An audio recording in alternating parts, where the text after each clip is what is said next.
Good morning. My name is Jason Tako. We're going to paint this beautiful autumn scene.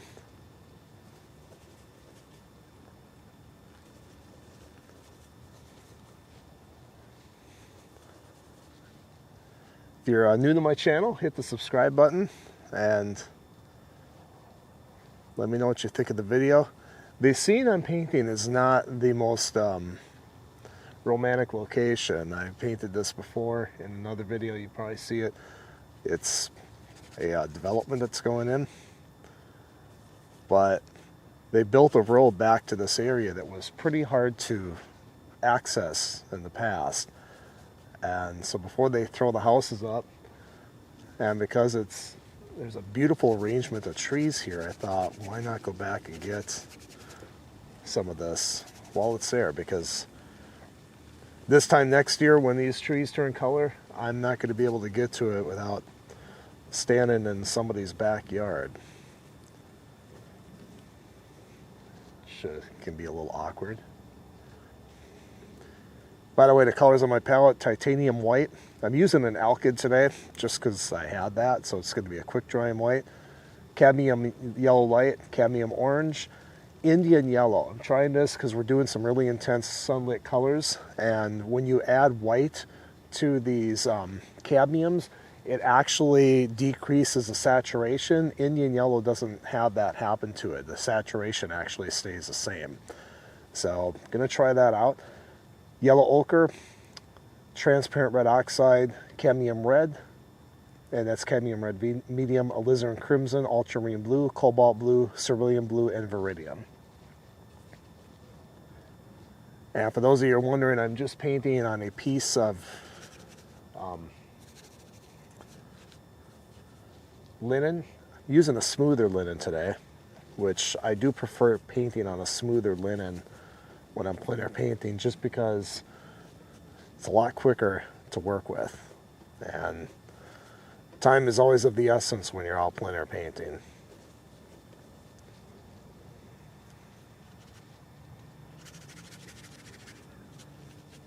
And I just taped this piece of linen down onto a piece of masonite, and that works pretty good.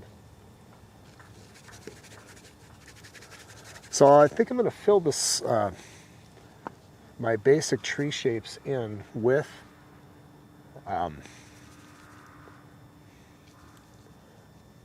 this paint here.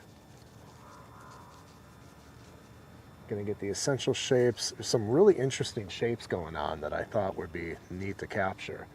The whole landscape itself is not quite as interesting, but it's the shape of the trees that I really liked.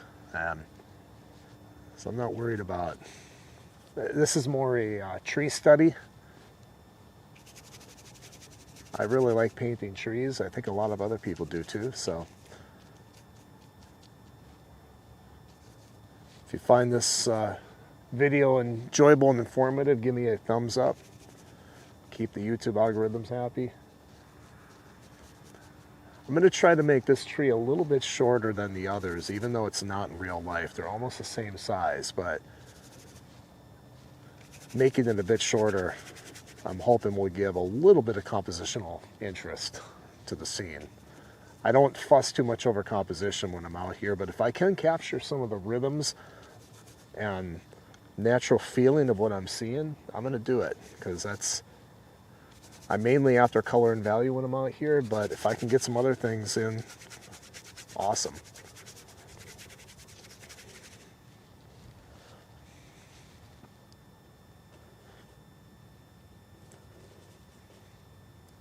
And in the foreground,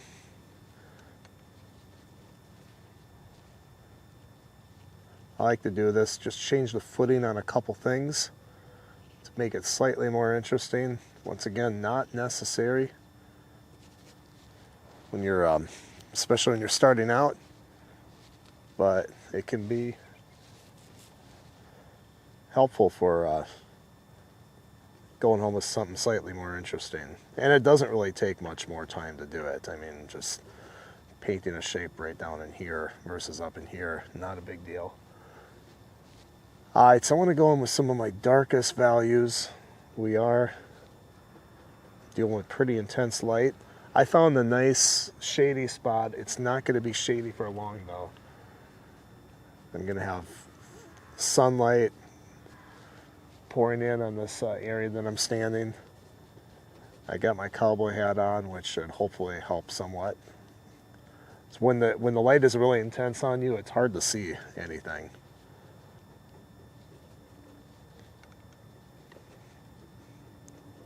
It's been a number of times when I've been plein air painting where I can't really see the scene that well just because there's some glaring light or something like that going on.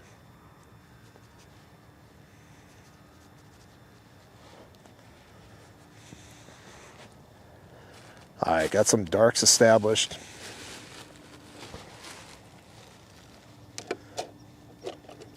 And because it's quite a bit of what we're seeing up there, I'm going to jump in with some sky. Usually I save the sky for last, but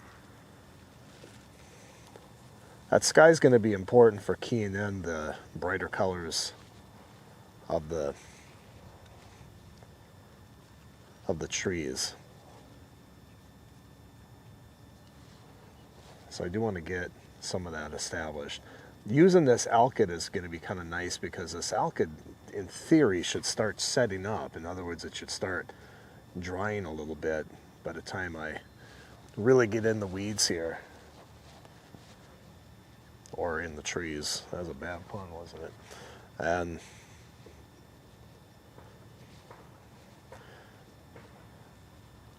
get this area, going. So it's going to be a little darker up in here. Not going after any crazy texture or anything like that.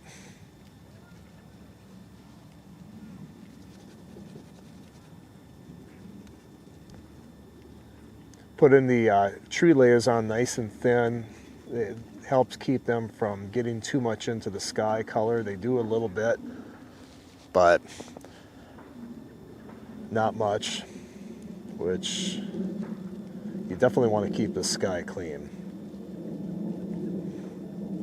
By the way, what I do here in my videos, if you've seen some of my other recent videos before, is I show the first roughly 20 minutes or so. I don't time myself out here, just can't. Sometimes I go longer, sometimes I go shorter, but roughly first 20 minutes or so, give or take, to the general YouTube public, and then the rest is for my Patreon subscribers only. So if you want to see this entire video uninterrupted, no commercials in that, it's $5 a month. You can watch the whole thing, and it really helps support me. And if you do decide to do that, I thank you in advance very much. I know there's like 500 million other people doing the same thing, and the main reason why is because, not to insult my host, but YouTube's ad revenue sucks. So you start out thinking, oh, you can, the time and effort you put into this will be justified by the ad revenue, and it just is not. So I had to make a decision to either just stop doing it because it really wasn't worth the time, bring it with the camera equipment and the editing and all that, or see if I can get some Patreon support. So that's why I switched to this model. For those of you who might have been slightly disappointed at that, it just is either that or just stop. So if you want to support me, that'd be awesome. If you don't, totally understand, because like I said, there's 5 million other people doing the same thing, and maybe you got like 20 other memberships elsewhere, and I totally get that too. So, but thank you for watching either way. I do appreciate it. Alright, so I want to work up from the bottom up a little bit. Let's see, we got these greens down here. It's kind of a,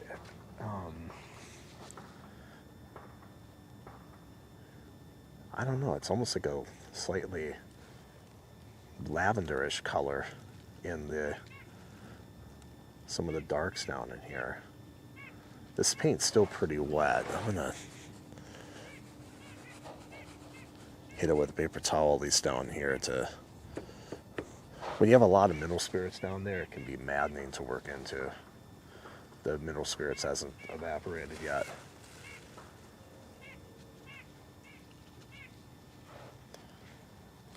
And you just kind of end up spreading it all over the place and just makes a mess.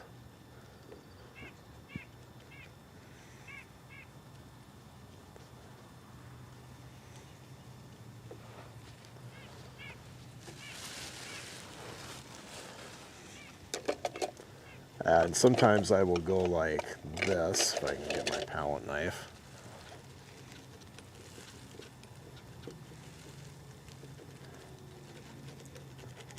That kind of helps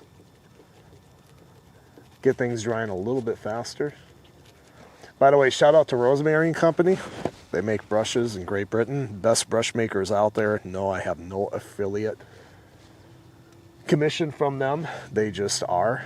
And they also started, I don't know if it was recently, I just discovered it recently, offering palette knives. And I just got mine yesterday, and I have to say they're pretty good. They're one piece. They're not like the junky two-piece ones you get at other art supply places. I'll leave them nameless so I don't insult anybody. But this is one of them, and this is their smallest version. I wish they made them a little smaller, but this is the smallest one they have. But it's still a nice palette knife, and it's one piece, which are not likely to break quite as easily as the two-piece ones, where they solder the spoon onto the they solder the spoon part onto this part here with the two-piece, and I go through those like crazy. So thank you, Rosemary, for some quality supplies once again. I said I have no affiliate with them, commission. I don't even have a brush set or anything from them, but they do make the best brushes out there. So if you're looking for brushes, check them out. All right, I'm going to dive right in now with some of this intense color that I'm seeing. And I'm going to do it right up in here. The reason why is because I see I'm going to have to replenish my orange. Because the most intense color action is going on up there. Normally I wouldn't start up high like this. I'd strictly work from bottom up. But I want to get these things established.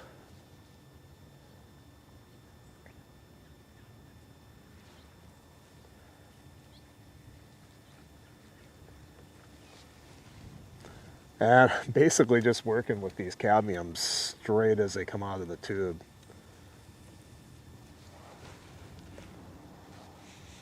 It's important too to note that I have my easel turned away from the sun. Doing this Indian yellow now. Look at that Indian yellow. You add that white to it and it just maintains its intensity. But I have my easel turned away from the sun, so it's turned toward the blue skylight. And to me that's important because, especially when painting these bright colors, if I have my easel facing the sun, I'm going to have this warm light illuminating this scene. And I'll probably end up painting this duller, more neutralized, more cool than what it really is. Some artists can pull that off. They can have their easel toward the sun and come up with beautiful paintings. I'm not that guy.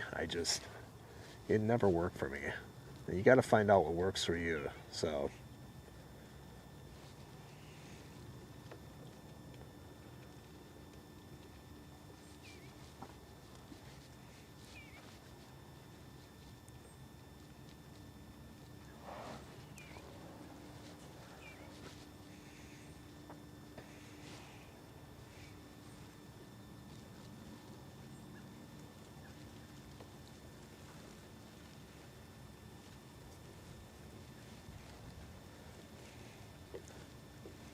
okay, going some alizarin. Got to get the shadow part of these trees in.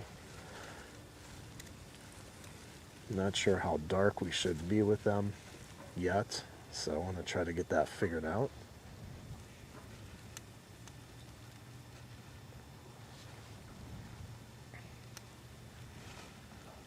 I'm positioned in a way where the sun is going to swing over this way more, which is going to cause these shadows to become more pronounced. I did not want to paint these trees completely front lit because I thought that would have been kind of flat. They are mostly front lit, but not all the way. Whoa. Okay, I got some wind coming here. I'm gonna have to reposition things because it might have just gone out of focus with the camera.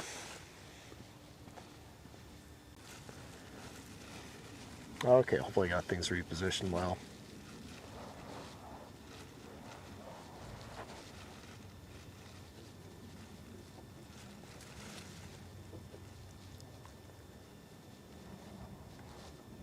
Wind and partly cloudy days are my worst enemies when I'm out painting. I think most artists can agree with me on that.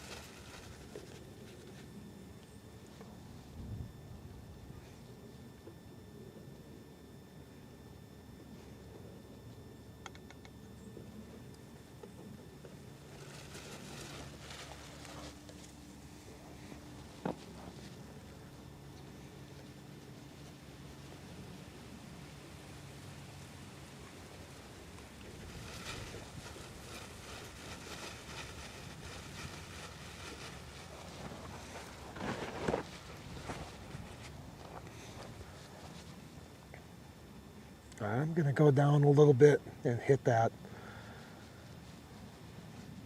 bottom area with some greens to kind of measure things off of.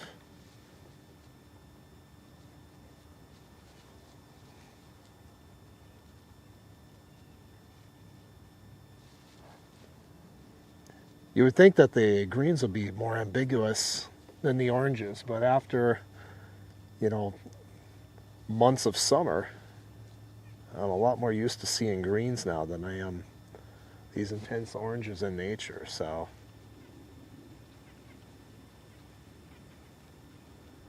I'm going to key in some of those greens.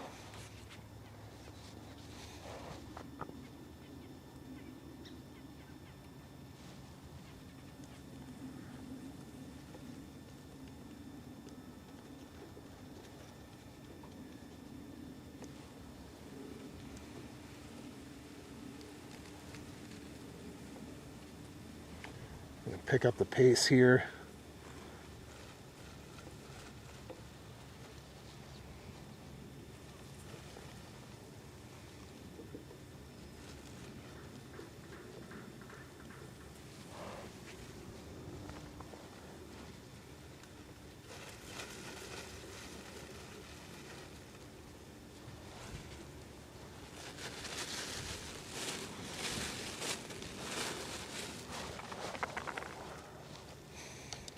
Okay, let's switch to the palette knife and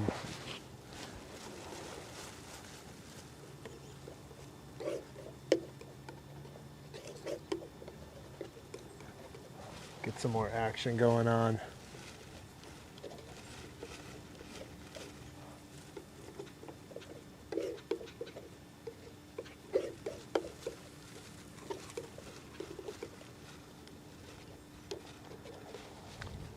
Tricky for me is these really dark areas inside the trees.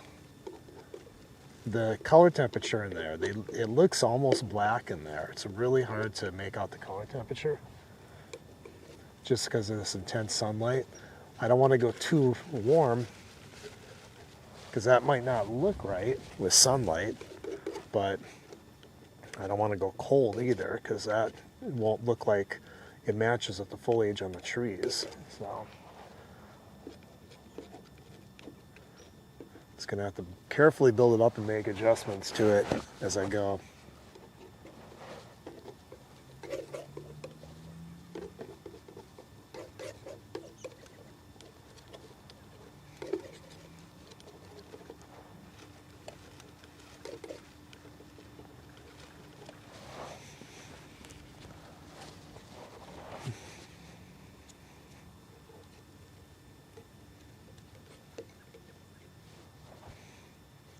Okay, let's go for some of the intense color.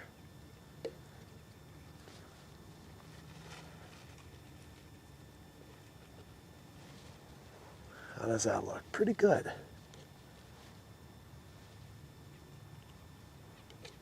Let's add a bit of red into it. It's rarely ever a pure color, what you see in these trees, like a pure orange.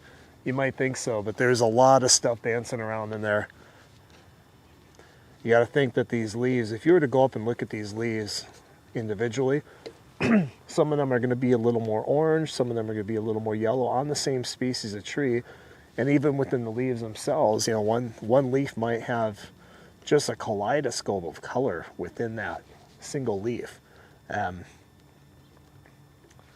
You bunch them all together like that, and you're really going to have something going on as far as a dance of color. So just remember that you can't just grab pure, you know, cadmium orange and just slap it on there and expect to have the same results. Nature's has a lot more variation than that.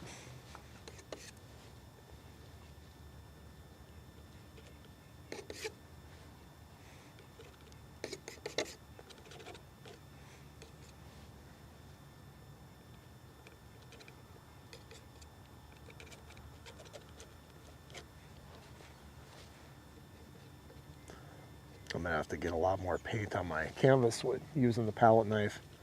Palette knife is wonderful. I can paint faster with it, but it uses a lot more paint. You go home with a lot more paint buildup going on canvas when you switch to a palette knife, at least for me.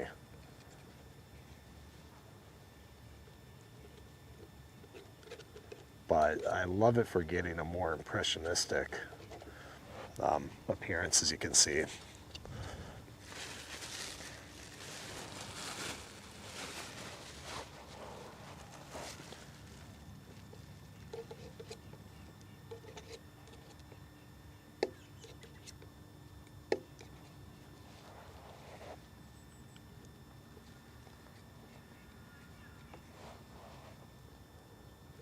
little more green in there. Starting to build up the intensity a bit and everything. That's how I like to approach more intense color situations, is start out a little more approximate, a little more dulled down, neutralized I should say, and then go in with more intense colors, you know, build them up as we go. Alright, so I think I'm going to stop there and switch to my Patreon supporters only. Thank you for watching. If you do want to see me finish this painting, please click on the link below in the description to become a Patreon member. It's only $5 a month. I post a couple times a month. So that's $2.50 a video. You get to watch from start to finish. Anyway, thank you for watching.